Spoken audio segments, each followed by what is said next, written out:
What's up, Ocean? You got Matt here, coach of your Montreal Milotics, bringing you our Week 3 battle for the GDL. Today, we're going to be facing off against Frosted and her Copenhagen Sawsbucks. Should be a good game, very interesting because we've made some transactions, and at the same time, I'm thinking this is so far our best possible chance for a win early on this season. We have a decent matchup here, especially compared to the first two times, even though she does have a Conkeldor, which is absolutely terrifying for my team to deal with. But let's just jump into this thing and we'll talk about the few transactions that we did make. You do see Hydreigon on the screen here. This is the first mon that I'm bringing. Spoilers, I did bring both mons I made transactions for to this battle, so hopefully they can put in some work. You know what? I'll just go over the team first, our rosters first, and then I'll talk about the mons that we changed. So her team is Corviknight, Hatterene, Drapion, Inteleon, Quagsire, Jolteon, which is her Dynamax captain, Conkeldor, Gigalith, Ninetales, and Shiftry. Well, we have a team of Hydreigon, Dugtrio, Serena, Passimian, Aselgor, Togedemaru, which is our Dynamax captain, Jellicent, Snorlax, Aromatisse, and Braviary. Okay, so you guys notice there's no Toxapex, which is big because Toxapex is absolutely terrible in this format, in my opinion. After using it, trying to prep with it the past 2 weeks, just the fact that there's the timer that I have to play, well, take into consideration, it really hurts. It makes things a lot more difficult than they need to be. I can't be as bulky as I like to be. I can't play as defensively as I like to be. Even though it is such an amazing pairing with Hydreigon, I just can't do that. So now I decided to go with Jellicent instead. And looking at this now, I have one Fairy Resist, and that's my Togedemaru. The good news is it's more likely to come to every game than it isn't to come every game. And I also have my Snorlax, which is there. It's a pretty good special sponge, and most Fairy type attacks are special outside of like Play Rough or something. So hopefully that can be enough to take Fairy hits. Yeah. Jellicent, on the other hand, it gives me a water type that is bulky, that is fast, that's offensive, gets good recovery still. It gets decent coverage options as well. I get Strength Sap in this generation, which is very nice. I'm hoping it can do a lot of work for us this season. It also did come to this battle. It's a Ghost type too, so it's immunity to fighting types. And yes, I did have Dusknoir previously, but I didn't see that coming too often. I really want to make it work. We go up against two teams that have really good fighting types, but they also have really good monsters to deal with Ghost types, like the Dragapults and stuff. So I didn't feel like it was the best bet for me to bring that thing this week. Moving on though, our next pickup was the Braviary. I dropped the Dusknoir for this. It was just dropped that week, and I was able to pick it up. I grabbed it because, one, it's a Ghost immunity, which is very nice, especially now since we have a better Ghost that we bring more often. It's our second Ghost immunity, actually with Snorlax, but it's also a Ground immunity that pairs well with Hydreigon because Hydreigon obviously Levitate and Braviary does not. Well, Braviary is just a flying type. It doesn't get Roost this generation until Home comes out, which I don't think we're going to be playing with Home when it does come out, so it's really unfortunate, but it's not the end of the world. It still hits insanely hard, has Defiant, has Defog, has Sheer Force, maybe Brave Bird, Crush Claw, has U-Turn, Close Combat actually, yes, I believe this generation, which is very nice. So yeah, I'm very excited to see how these changes will work. It makes our speed a lot faster. Toxapex and Dusknoir were like two of our 3 slowest mons outside of the Aromatisse and the Snorlax, or 2 of our 4 slowest mons. But yeah, now we're a bit less slow, we're a bit faster, which is nice. They hit the same speeds here, I believe, at around base 80. So yeah, but anyways, let's just jump into this matchup. So you guys see on the screen, Hydreigon is coming this week. Obviously, it is an incredible mon in general, Dragon Dance, Nasty Plot, all that kind of stuff. But this week we're running Choice Specs, and the reason for that is because it allows us to really break through her team. Her team isn't the fastest in the world. Her only fast mons are the Inteleon and the Jolteon. Then there's the Ninetales and the Shiftry, I guess, but that's the Sun Core. Ninetales isn't doing too much for me. Shiftry is going to be going for like a low kick against me. That's pretty much it. I don't think it gets Focus Blast. And if it does, she's got to bank on a 70% chance to hit. So I don't think that's the right play here. So because of that, Choice Specs is the right play. I'm also going to be incredibly bulky this week. So we are Levitate, of course, and our moveset is Dark Pulse, Draco Meteor, Flamethrower, and U-Turn. This is important because Draco Meteor hits her entire team for incredible damage outside of basically the Hatterene and the Conkeldor. Everything else gets nuked by it. I have Dark Pulse there for the Hatterene, but it's also a good way to kind of do decent damage against everything else. Yes, I could run Flash Cannon, but I don't think Flash Cannon, lock myself into a Steel move, is the best bet when there's potential Corviknight that could be setting up, running around. So Dark Pulse will hit the Hatterene for neutral damage. I'm probably just going to be U-turning out against that thing anyways. There's no reason for me to stay in. at all, and Corviknight would be there if she decides to go into that as a check. I have Dark Pulse there, which still does a ton of damage to it, even though it is only neutral.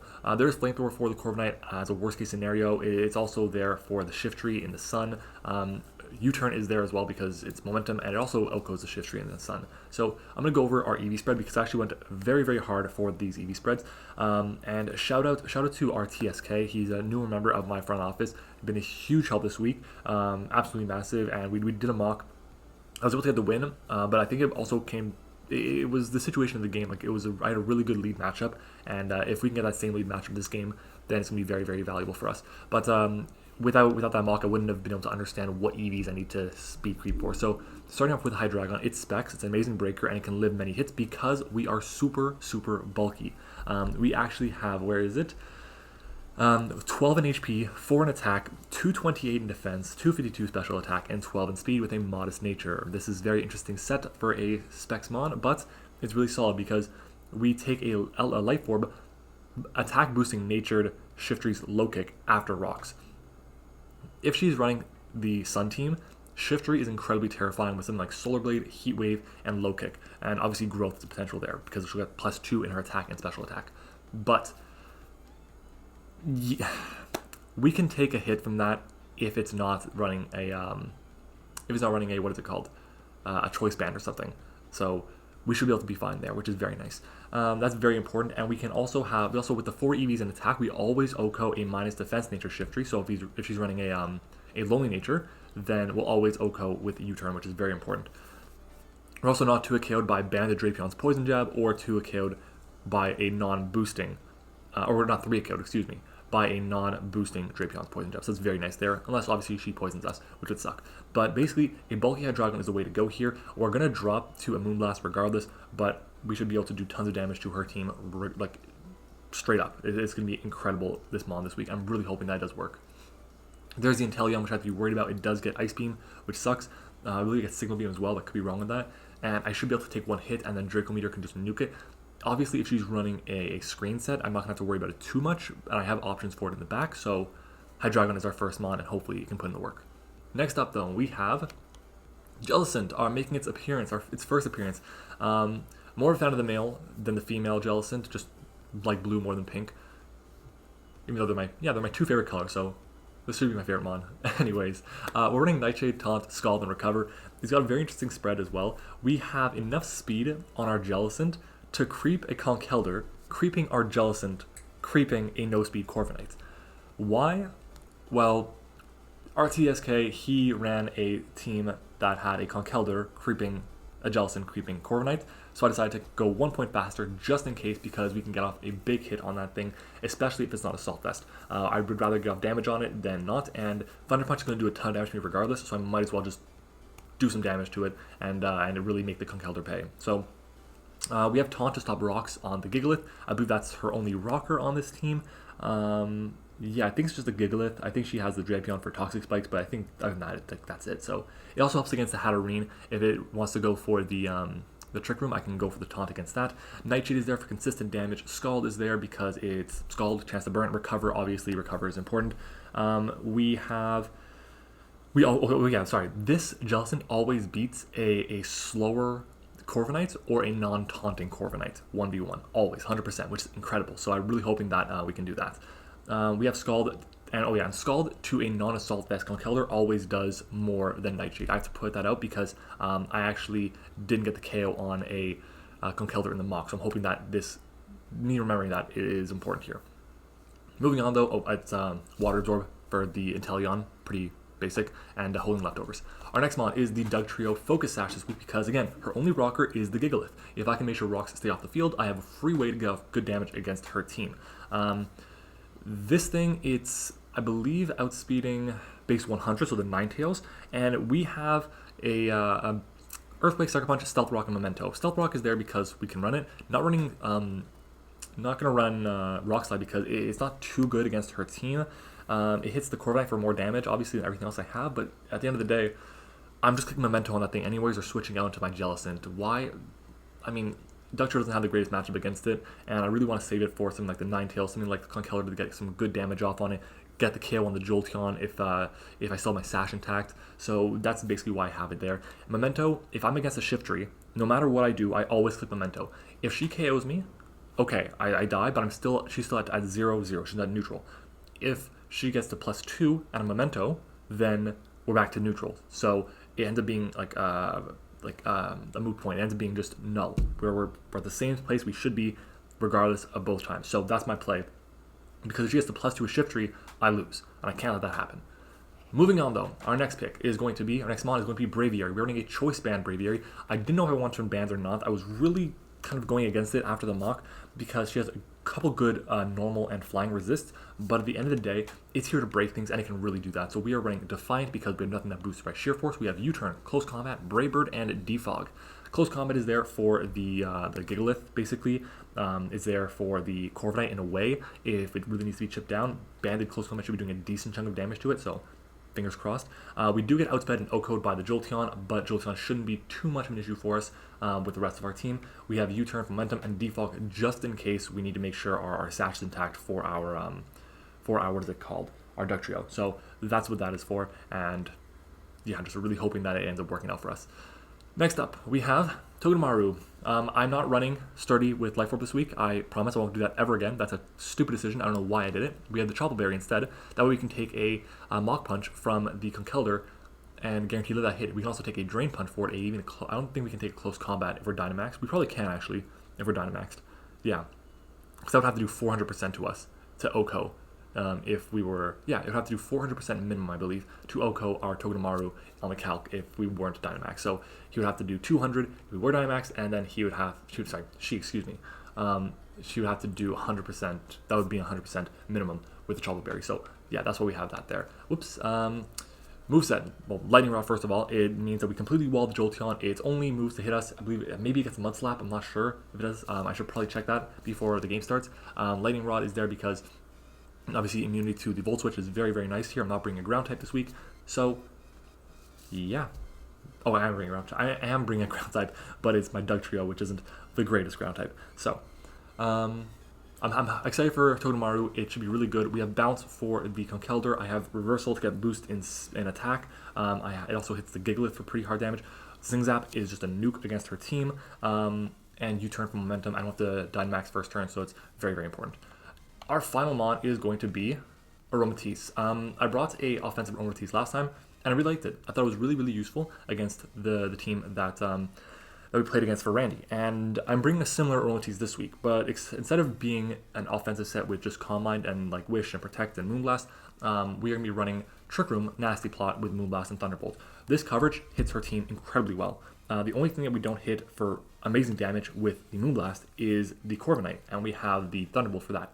And the Ninetales, but Thunderbolt hits that thing as well. So Trick Room with Nasty Plot is going to be nuking her entire team. We actually do 50-something% to a non-specially defensive Corviknight. So I'm really hoping that we can just 2-KO that thing. If we have a Trick Room on the switch into Corviknight, then we're just in an amazing spot. I'm really hoping, fingers crossed, we can just nuke her entire team and really get rid of her first round pick with Aromatisse. So that's our team. I know it's been a very long team builder, but we're going to go ahead and get into the battle right now. Make sure to go and check out Frosted. Her link will be in the description below. I'm really hoping for a game with no hacks, no timer. Fingers crossed. If you guys saw yesterday's battle for the PCL, just no hacks. Please. All right. I'll see you guys in a second. All right. So we're back playing against Frosted. Really hoping to get a nice win here. It will be very, very important for us since we are 0-2. I think we're 0-2 -6 right now, which, yeah, that's rough. So we are in desperate need of a win here. And I know she was saying she has trouble with her internet sometimes, so we might disconnect early on. She was saying she said it hasn't happened halfway through. She said it has happened on preview, on first turn, so we'll just pick back up when that happens. Okay, looks like we're good to go. Please select participating Pokemon. Okay, so what does she bring? She brings Quagsire, Hatterene, Conkeldurr, Inteleon. No Shiftry. Okay, no Shiftry is nice. Makes me believe that the Inteleon might be dual screens here, and she might just have a Hatterene that's offensive, and the Quagsire obviously is there to wall my Togedemaru. Yeah, okay. Alright, just gonna pull up my calc here. Make sure I have everything set. If you guys can't tell, I am nervous for this game. I really don't want to fall to 0-3.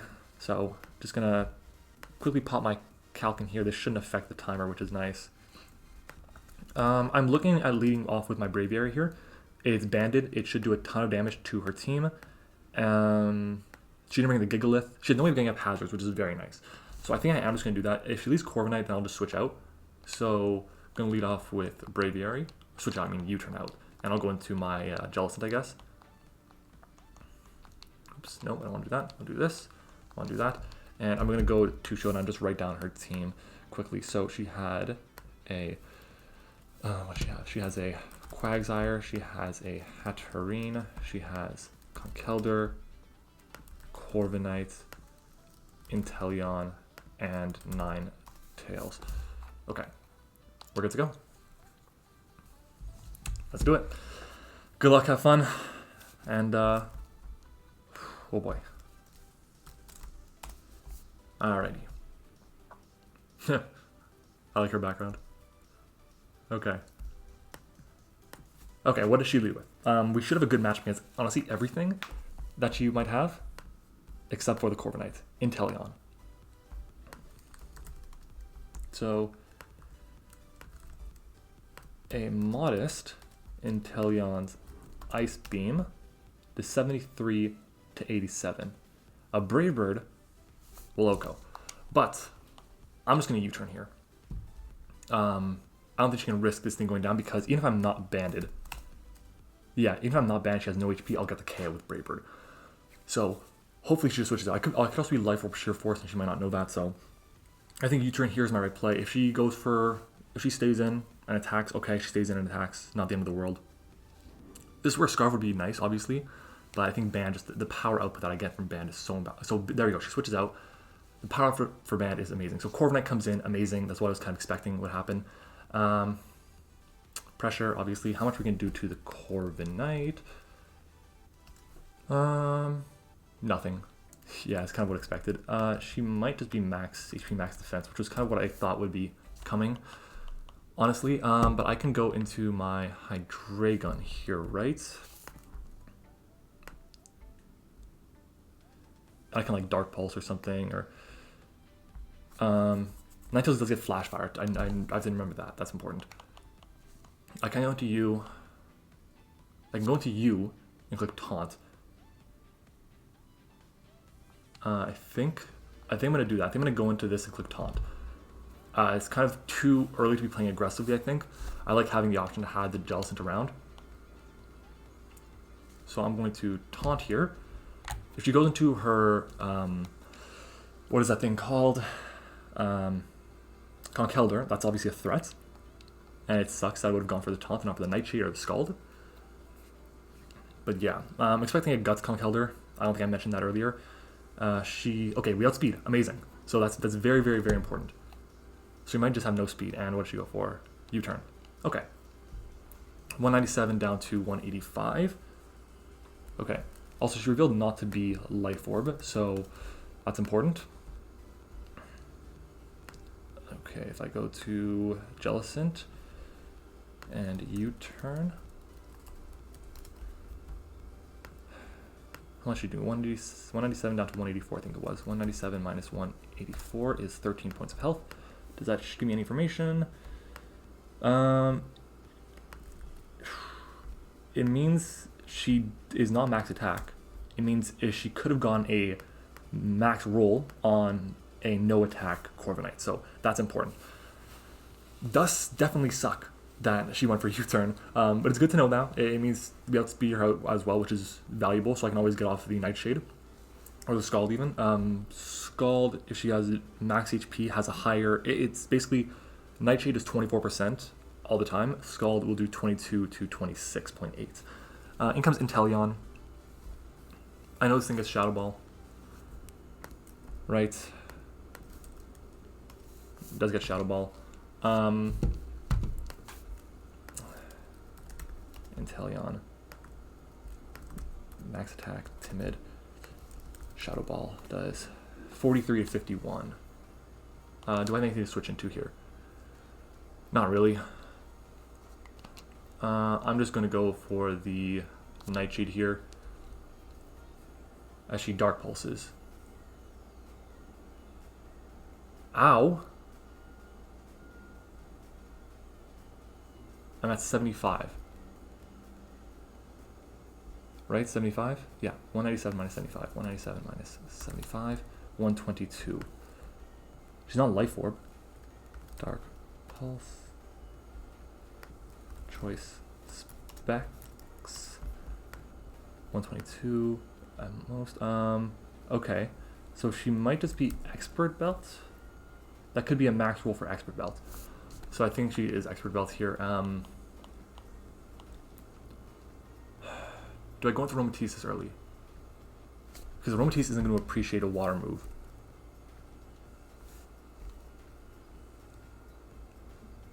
I'm going to go into Aromatisse, yeah.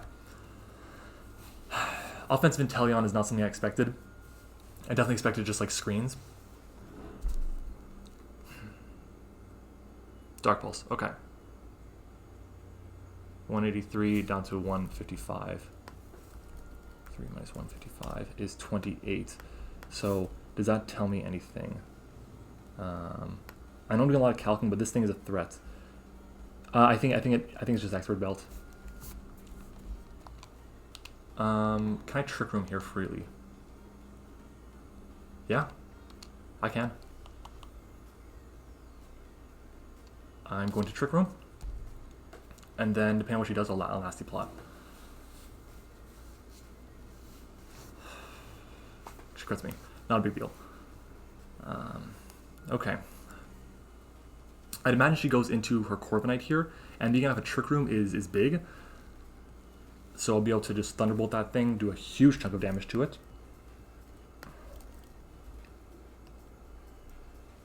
And the reason I didn't want to go for the Thunderbolt there, even if predicting it to come out, which it does, there's no reason for it not to come out. She could just U-turn out anyways. So I'm going to Thunderbolt here as after I Trick Room. So she obviously has Roost on this set. I'm pretty confident about that. A Corviknight's like Iron Head shouldn't KO me. Yeah, it does 55 to 66 if she's got max attack, but I don't think she has any attack. If she's got no attack, it does 43 to 52. So I'm going to Thunderbolt here. And Thunderbolt, if she's got max HP, oh, she just swaps. Okay, very nice. What's she going to? Quagsire. Okay. Very nice. It's got Unaware. Moonblast is 49 to 58 if she's got max HP. I'm going to outspeed under Trick Room here. I'm just going to Moonblast. I don't know if she'd be Water Absorb on the Quagsire or not, but yeah. Moonblast is a good play here. Shutting down the Quagsire is always a win for me. We are now down to 3 turns left of Trick Room.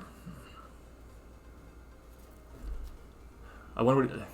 She could have Toxic, which would suck, but I'd rather this thing get Toxic than my Jellicent for sure.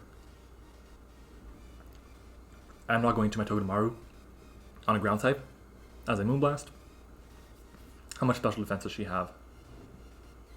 Okay, that's nice. Toxic. Not the end of the world. Not the end of the world. We could 2 a KO here. After Leftovers, it's a 30.4% chance to 2 a KO.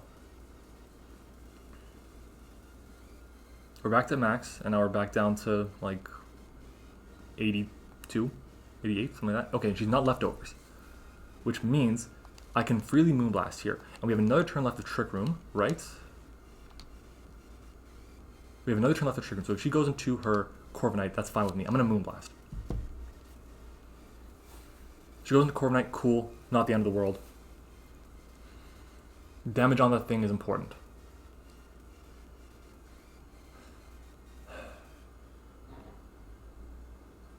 Because we got max special attack on this thing, or close. We're Quiet Nature with 204 special attack. That's tons. She stays in. Does Moonblast get the KO? Because that would be huge for my Togedemaru. It does. Amazing. Amazing. And we have another turn left of Trick Room, so we outspeed everything still. Okay. Okay, so we outspeed everything, and we should do a ton of damage to everything else. So she can go into the Ninetales here, which would suck. I think that would be her play, honestly.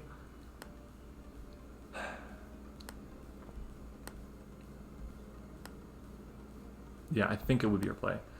Oh, I didn't know that. Hatterene and Milotics have the exact same speed, 29. So if she's running a min speed, no IV Hatterene, then we're going to be speed tying here. How's my team fare against Hatterene? I have... It's not awful. Togedemaru resists, Braviary outspeed and will destroy it. Hatterene, that's what I thought. So a max HP Hatterene takes 42 to 51. And I'm always going to outspeed with my Braviary unless she's Trick Room as well. I'm just going to Moonblast here. She protects. Okay, very interesting.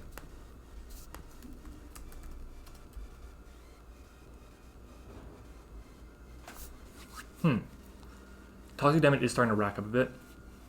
I don't know if I want to switch out into my Jellicent, because if she's specially offensive, how much does Moonblast doing to my Jellicent? 41 to 48. I definitely don't have that much HP.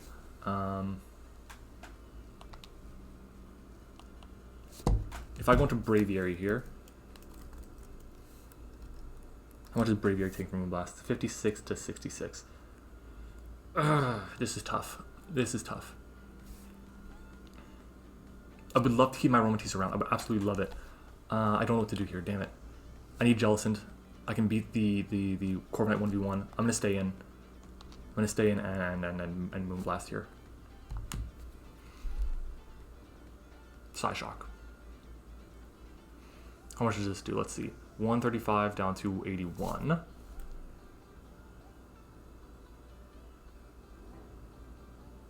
That's good damage. I'll take that. And we get a special attack drop, which is huge. So it means we shouldn't actually die to this hit. I don't believe, at least. She's leftovers. It's important to note. Leftovers with Psyshock. I'm now at 92. And then back down to how much? Yikes. Okay.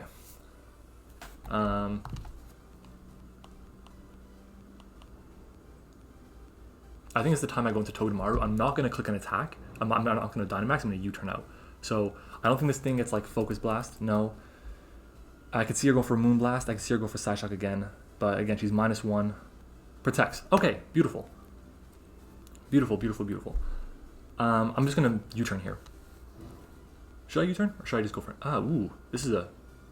No, I have to switch out, I think.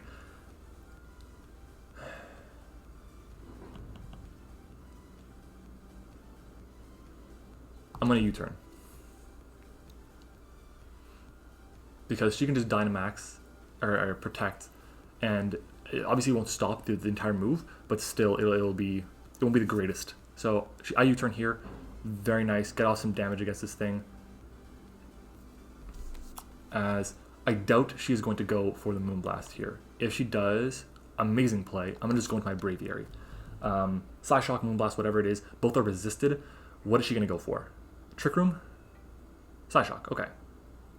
So it would have never to go to my Hydreigon, obviously. It's going to do not too much damage. And my play is to U-turn again. She can just Protect here. Should I Brave? No, I'm going to U-turn here. Going to U-turn. She Protects. That's fine. This thing's going to be annoying, I can tell. Just the Protect shenanigans is going to be such a pain.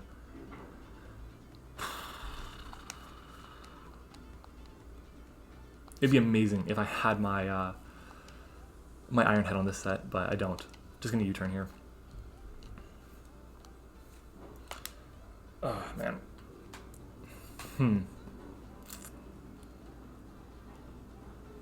Because I want to get some chip on the Conkeldurr before I Dynamax, because I can live a Mach Punch, but I just want to make sure I can get rid of it with the bounce, the max Airstream. So I U-turn out. That's a good chunk of damage there. I will take that. I can't risk Hydreigon here. I just can't. So I'm going to go back into Togedemaru. If she goes for a Psyshock, cool. She goes for a Psyshock. Calm Mind. Okay. Okay, so she's back at neutral, and she's got +1 in her special defense.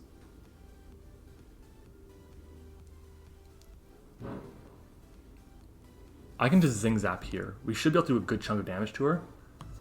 Don't want to Dynamax yet. Do I want to Dynamax right now? I'm not Dynamaxing yet. I'm just going to click Zing Zap. Doesn't protect. Oh! Damn, that sucks. So close. Take 90. Okay. We might be able to live a Mach Punch when we're Dynamaxed. I'm just going to U-turn here. That should be my best play. Or do I want to just max Airstream? Because if I max Airstream, I'll outspeed everything. I'll be able to get the KO on her. I'll be at neutral. How much does Conkeldurr do to me? If I go to Togedemaru, a Conkeldurr, offensive, level 50. A Mach Punch does 103 points of health, which I would live. A Drain Punch doesn't kill me. It actually, it could kill me. How much does Max Airstream do? 140 base power. It doesn't KO. I'm just gonna Zing Zap. That she protects. Not gonna say I didn't expect it, but this Hatterene is a pain in the arse.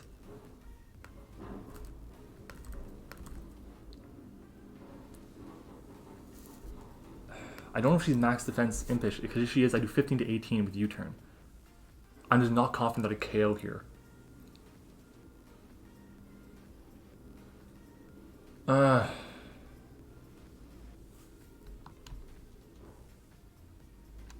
me think. What if she goes to Conkeldurr after this? What do? I go into Aromatisse. So I'm gonna Zing Zap here. Aromatisse, as valuable as it is, yeah, I Zing Zap, I get the KO. Okay. So down goes the hat, which is annoying. It's also the only thing that was immune to my Dragon type moves, so it's very, very important. Once the Corviknight goes down, I can just click Specs, whatever it's called. In comes Ninetales. Does it have Drought? It does have Drought, so no Flash Fire, which is important to note because now my Hydreigon isn't immune to it. So I'm gonna switch out. Okay, she could definitely have Solar Beam. I'm well aware of that. I'm going to go into Jellicent. No, I'm going to Aromatisse because I need to sack it. I need my Jellicent alive. She could have Solar Blade. What is she swapping out to? Conk. Oh, this works perfectly fine for me. She could obviously have Poison Jab, which I'm cool with if she does. She'll get the KO. It's not the end of the world. So, yeah. All right. She got up the sun. Okay. I want to outspeed this thing. Hopefully it doesn't have coverage for me. Or if she predicts something. But I'm just going to Moonblast. What is she going to do? I'm confident it's just going to be a Thunder Punch or a 3 minutes left already. 3 minutes left already. Wow. Poison Jab. That'll get the KO. So it's now 5-4. I don't think we're finishing this battle.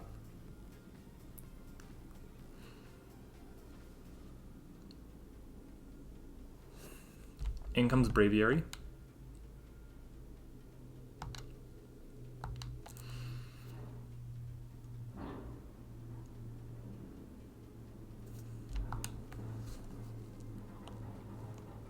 And I expect her to Thunder Punch here, or go into. So I'm gonna U-turn. If she goes for a, if she stays in, I'm expecting a Thunder Punch. I'm gonna go into my Dugtrio.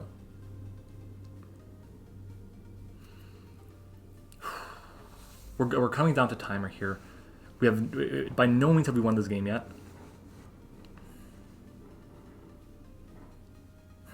2 minutes.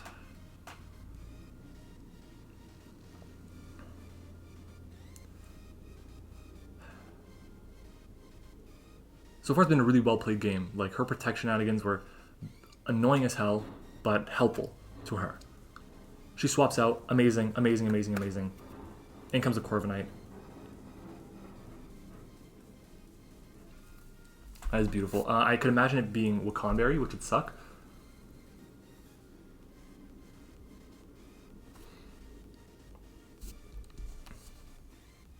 But at this point, I'm going to Hydreigon and I'm clicking Flamethrower or Dark Pulse. I'm going to click the Dark Pulse here because worst case, she goes into Conkeldurr.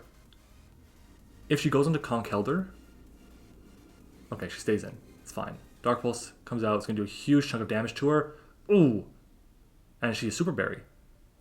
Citrus Berry? Super Berry? What is it? Citrus. U-turn.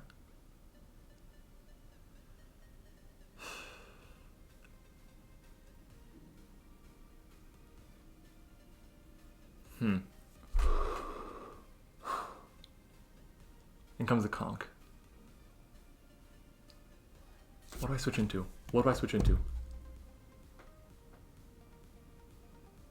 I don't know what to switch into, damn it. I'm going Jellicent here, knowing full well this could cost me the game if she predicts this and goes for a Thunder Punch.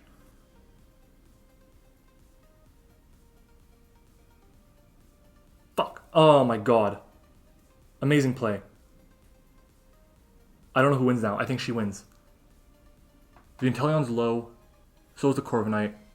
Time is up. It's going to be a no-diff game. What am I going to? I'm going into my Braviary here. Let's see who wins. I'm going to Brave Bird here. I lost. Why did I lose? Why did I lose there?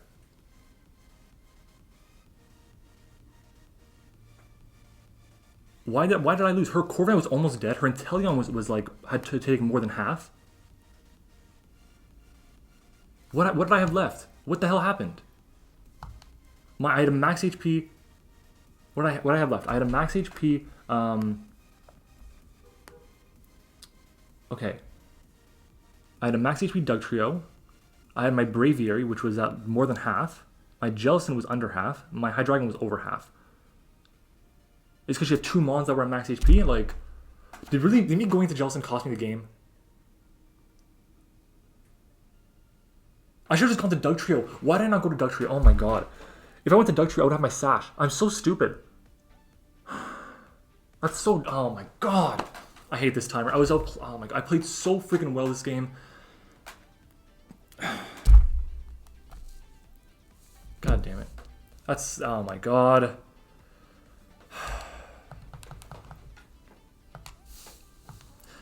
GG, I guess. That's... like... I don't know what to say there. I was in control the entire game. The entire game. She made a great play going for the Thunder Punch there, but I still don't know why I lost. I thought I definitely had more HP there.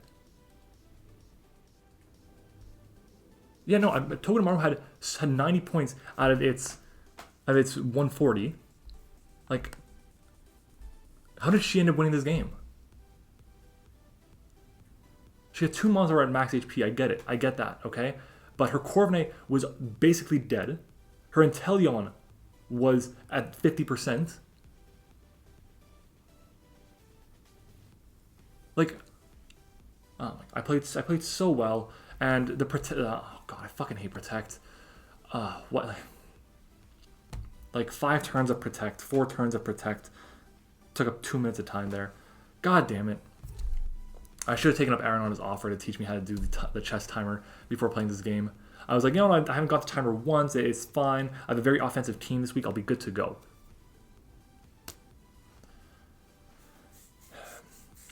We're 0-3, we're still -6. God damn it. I was so confident we're going to win this game, like, especially after we started playing it. My prep was incredible, and timer. Because at that point, she either loses, because I go into Braviary here, and she loses either her Conkeldurr, she loses anything she goes into. No matter what. Anything drops. Maybe she'll live the Corviknight hit, but the Corviknight won't live a second one.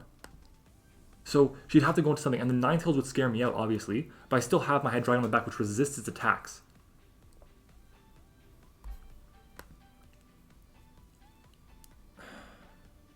Maybe I should have Dynamaxed early, I don't know. I don't know.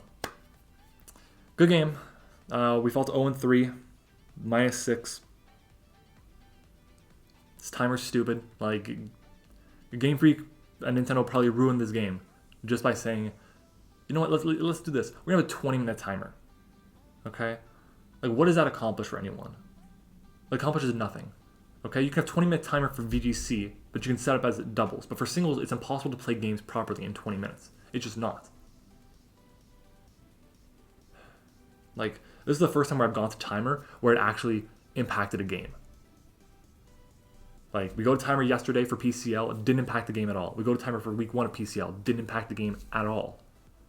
We go to timer for Little Cup, but I think I still had, like, I think that game, it was still in the balance depending on rolls. But still, this is like where it's not clear who won at all. I don't know. It is what it is. Thanks for watching, everyone. Hope you enjoyed it. I'll see you all next time.